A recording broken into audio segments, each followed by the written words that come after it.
Кога зборуваме за образование, нема како да не одбележам дека ние, за жал, во тој апсолутно бирократски образовен процес, ние на крајот на криштата создаваме кадри кои што реално тешко можат да бидат конкурентни на идниот европски пазар.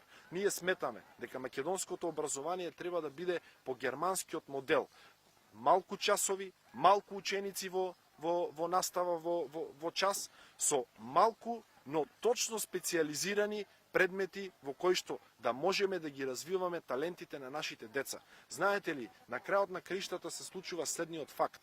Ниту она дете кој што е талентиран уметник, товарејќи го со хемија, биологија, физика, ќе стане добар уметник, ниту добриот математичар, малтретирајќи го со ликовна уметност или со не знам што друго, на крајот ќе стане добар математичар.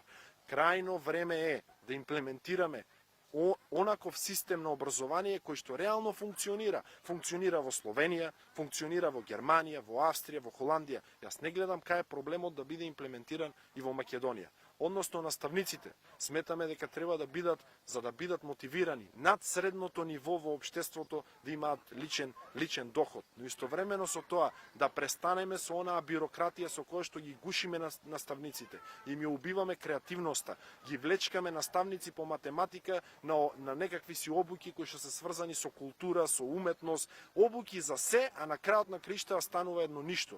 Тие обуки се направени само и единствено да се пумпаат средства од буџетот на Министерство за образование или некаде да се злоупотреби некоја друга фактура која што да биде покриена од државата. Ние сметаме дека е потребно да имаме точни, јасни и конкретни обуки во кои што да ги надградиме нашите професори.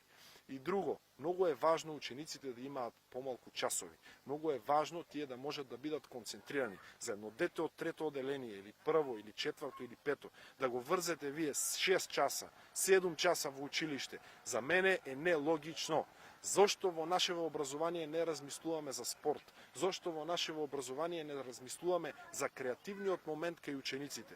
Зошто да не создадеме таков систем во кој што да им дадеме можност тие да се изразат и да видиме кое дете во каква насока да биде стимулирано од нашиот образовен систем?